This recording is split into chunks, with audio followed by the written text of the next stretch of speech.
Funny thing is, I paid for all of this. Ever walk into a place and immediately know you don't belong? That was me on Saturday night, stepping into the Grand Marlowe Hotel with all the enthusiasm of an unwanted guest. My loyal Honda Civic sat awkwardly among a fleet of polished BMWs and Mercedes, the kind of lineup that screamed money and pedigree. It wasn't exactly the type of car that valet attendants brag about, but it's reliable and doesn't bleed my bank account dry. The Grand Marlowe was flaunting its opulence, towering marble pillars, endless gold trim, and chandeliers sparkling like something out of a storybook. Through the enormous windows, I caught glimpses of clinking glasses and that fake high-pitched laughter people break out after a few glasses of champagne when they're desperate to impress. I tugged at my charcoal suit, the overpriced one my wife Olivia insisted I needed for these so-called special family occasions. Translation: events hosted by her side of the family, where my wallet somehow always ends up thinner. Still, the fit was decent, and for a moment I almost felt like I belonged as I stepped into a lobby that looked like Versailles had been transplanted to the suburbs. The place was buzzing. Waiters in crisp bow ties floated by with trays of champagne that probably cost a week's salary per bottle, while guests draped in designer brands swapped vacation stories about the Hamptons and nodded like they were networking royalty. Everywhere I turned, golden banners shouted about Harold and Margaret Fletcher's 50 years of marriage, an achievement mostly underwritten, at least recently, by yours truly. At the reception desk, a young woman with flawless makeup and a rehearsed smile was scanning names on what looked like the guest list from hell. She radiated that polished kind of politeness that says, "I'll help you, but please don't make this awkward." "Alex Carter," I said, straightening my tie, trying to sound more important than I felt. "Here for the Fletcher anniversary celebration." She scrolled, her manicured finger dragging down an endless screen of names, her brow tightening as she searched. Not exactly a reassuring sign. "I'm sorry, sir," she finally said, her tone already apologetic. "I don't see your name on the list." For a second, I thought it had to be a mistake. Maybe Olivia missed something with the RSVP, or maybe the coordinator messed up. Who gets forgotten at their in-laws' milestone celebration? "I'm Alex Carter," I repeated more firmly. "Harold and Margaret's son-in-law. The reason I'm even here tonight."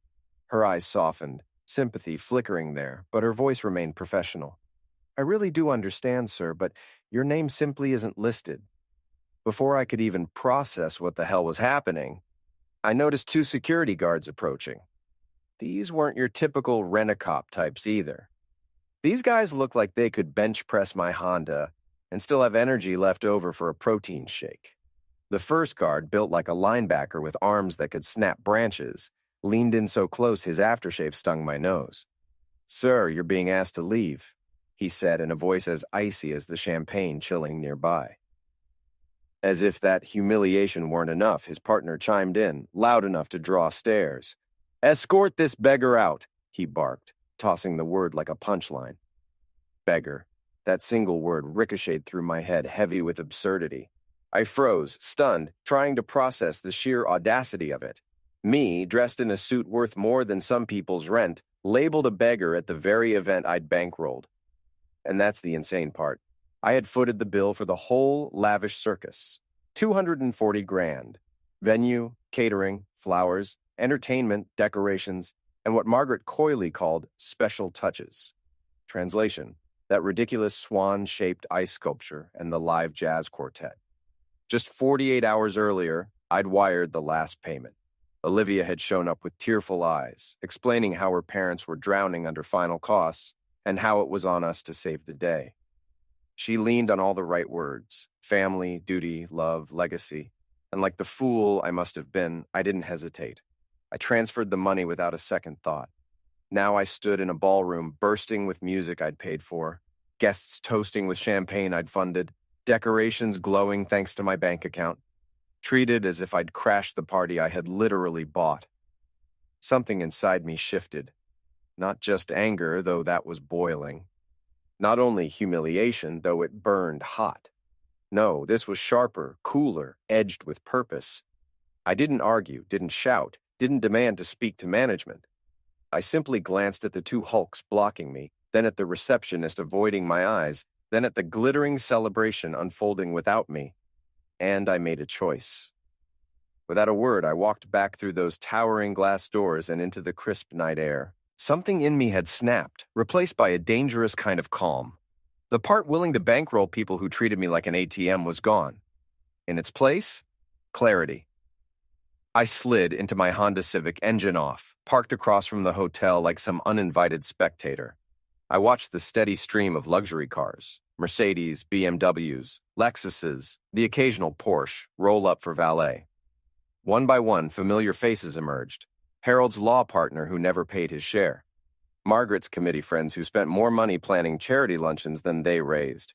Olivia's cousins who only showed up for food and gossip.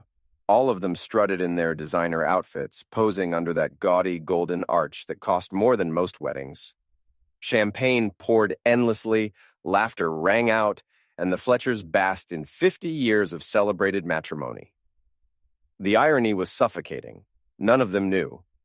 Not a single guest realized the man tossed out like trash was the one who had funded every drop of their luxury.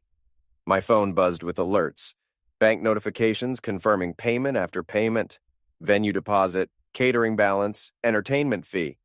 Each vibration was another receipt for my own public humiliation. But here's where the night changed. The anger dissolved, the humiliation cooled. What replaced it was something clean, sharp, undeniable. Clarity. Like a windshield suddenly wiped clear, I could finally see exactly where I was headed. I flipped open my laptop right there in the passenger seat, balancing it on my knees like it was some kind of portable war room. What Harold and Margaret never grasped was that I wasn't just a gullible benefactor tossing cash around. I was the name behind every account, every transfer, every automatic draft that kept their picture-perfect life running like clockwork. My banking dashboard lit up, a glowing map of their dependency. For 3 years, Harold's mortgage overpayments had been draining from my account. Margaret's country club dues, because apparently social standing requires $20 salads and endless tennis matches. Payroll for the staff maintaining Harold's private villa, yes, a villa, complete with full-time employees whose checks I'd been quietly covering. There were more. Business loans I co-signed when Harold needed credibility, luxury car leases, insurance premiums, property upkeep for homes I'd never stepped foot in. It was less a support system and more a web of obligations, with me trapped in the center, catching invoices instead of flies. One by one, I began dismantling it. Cancel transfer, terminate standing payment, freeze account access, delete scheduled transactions. Each click was like pulling a nail out of a coffin I hadn't realized I was in. Gone was Harold's charity fund that never funded actual charities. Canceled. Margaret's flower deliveries for her endless garden parties. Axed. The BMW lease in Harold's name, but on my credit. Signed back when his temporary credit issue mysteriously dragged on for 5 years. The whole teardown took 23 minutes flat.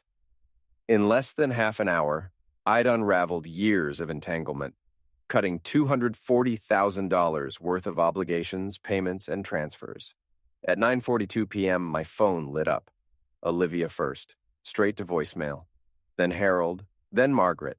After that, numbers I didn't recognize. Family, no doubt, realizing the golden faucet had been turned off. By the time I started the engine, my missed call counter read 136. That's what desperation looks like in digital form. Honestly, it sounded like music. The strange thing about being the responsible one in the family is everyone expects explosions, yelling, texts full of rage, shouting matches. But the most devastating weapon can be silence. No scenes, no tantrums. Just surgical precision while you dismantle the system they've been bleeding you with. The next morning, clarity greeted me with my coffee. The kind of clarity that only comes when you finally stop lying to yourself. I decided it was time to see just how deep this rabbit hole went. I called Marcus Lee, my go-to for corporate fraud. "Marcus, it's Alex Carter," I told him. "I need 4 background checks. Yesterday." 2 days later, he rang back. "You sitting down?" Bad start. "Harold and Margaret Fletcher aren't broke. Combined net worth just shy of $2 million. Harold's law firm is printing money. 3 fully owned properties, one in Martha's Vineyard. Margaret's investment accounts, Strong enough to make hedge fund guys jealous. The coffee slipped from my hand. What about Ryan? Liquid assets over 200 grand, plus a trust worth 300. His sports car, paid cash. His apartment, owned outright. And Olivia? That's the kicker. Your wife's been moving money from your joint accounts into a separate one under her maiden name. 18 months of transfers, just over $150,000. Looks exactly like she's building an escape fund. It hit me like a brick. My in-laws had been siphoning me dry for years, and my wife had apparently been packing her parachute with my money. The betrayal was so thorough it almost felt choreographed. I dialed my attorney, Clara Jensen. I need retroactive loan agreements, I said. Every so-called gift I've handed over to the Fletchers needs to be treated as loans, with interest. Clara gave a low whistle. How much are we talking? $412,000 with interest. She practically laughed. Perfect. Since they never signed paperwork, we set the terms. 12% annually, compounded, backdated, plus late penalties. This is going to be fun. Saturday morning, I drove to the Fletcher mansion with legal documents. I walked through their unlocked front door and found them all in the sitting room having their weekly strategy session on maintaining their lifestyle while looking sympathetic enough to keep the money flowing. Harold was in his leather chair reading the Wall Street Journal. Margaret was on the silk sofa flipping through a luxury travel magazine. Ryan was scrolling through his phone checking his investment portfolio, and Olivia was sitting primly with an expression that suggested she was trying to figure out how to spin recent events as somehow being my fault. I walked to the center of the room, set my briefcase down on their antique coffee table, and opened it with deliberate ceremony. Good morning, family, I said, pulling out manila folders. I hope everyone's having a relaxing weekend because we need to have a little chat about our financial arrangements. I dropped the folders on the table with enough force to make them thud against the expensive wood. You have 3 options, I said, my voice calm and professional. Option 1, sign these loan agreements and repay every cent over the next 5 years with interest calculated at commercial rates plus a risk premium for borrowers with questionable disclosure practices. I opened the second folder. Option 2, we terminate all financial connections permanently. You keep what you've already taken, I write it off as a learning experience, and we never speak about money again. I opened the third folder and pulled out the evidence file. Option 3, face a lawsuit for financial fraud, intentional misrepresentation, and unjust enrichment backed by enough evidence to make this a case study for law schools. The silence was so complete you could have heard a pin drop. Olivia tried her sweet, reasonable tone. Alex, honey, I think you're overreacting. We can work this out like adults without all these dramatic legal documents. That's when I played my ace in the hole. I pulled out my phone and hit play on Harold's recorded confessions from his country club bragging sessions. The trick is keeping our personal ATM happy with just enough appreciation to keep the money flowing. Alex is so eager to help family that he never asks the right questions about whether we actually need the help. The recording continued with Harold's laughter and his friends' encouraging chuckles as he described me as useful but socially awkward, and explained how easy it was to bleed the golden goose without me ever realizing what was happening. Margaret's voice joined in, adding commentary about how I was generous to a fault and how they'd learned to time their financial emergencies for maximum emotional impact. The color drained from Harold's face so fast, I thought he might faint. Margaret looked like someone had just informed her that her entire social circle had been talking about her behind her back. Ryan's mouth fell open, and Olivia's carefully composed expression crumbled into genuine fear. Harold tried to bluster. This is blackmail. You can't just retroactively change gifts into loans. Actually, Harold, when gifts were obtained through misrepresentation of financial need, it's called fraud. The retroactive loan agreements are the generous option here. Margaret played the family card. We've always been there for you, always welcomed you into our home, always treated you like our own son. You're absolutely right, Margaret. Family doesn't do this to each other. Family doesn't spend 10 years lying about financial emergencies while secretly having enough money to buy a small island. Family doesn't call their son-in-law a beggar and have him thrown out of a party he paid for, and family definitely doesn't move money into secret accounts while planning their escape route. That last comment hit Olivia like a physical blow as she realized I knew about her little nest egg. After what felt like an eternity, Harold asked in a defeated tone, "What are the terms of option 2? Complete financial separation. You keep everything you've already taken, I write off the losses, and we never discuss money again. No more loans, no more gifts, no more emergency assistance. You're on your own financially from this point forward." 2 days later, they chose option 2, complete financial separation, but not before trying every manipulation tactic in the book. Harold called my boss to complain about my erratic behavior. Margaret contacted mutual friends to paint me as someone going through a difficult time. Ryan even showed up at my office trying to convince me I was destroying the family over a misunderstanding. But the real fallout came when word got out through the family grapevine. My phone started blowing up with calls from relatives I hadn't heard from in years. Not angry calls defending the Fletcher family honor, but apology calls. Olivia's cousin Sarah apologized for comments about how lucky the Fletchers were to have such a generous son-in-law. Harold's brother admitted he'd always suspected something was off about Harold's constant financial emergencies. The most revealing call came from Ryan's ex-girlfriend who felt compelled to share some additional context. "Ryan used to brag about how easy it was to get money from you. He called you their family ATM and said his parents had trained you to respond to sob stories. She even sent screenshots of group chats where Margaret referred to me as useful but socially awkward, and discussed strategies for timing requests for maximum emotional impact." For the first time in years, I felt lighter.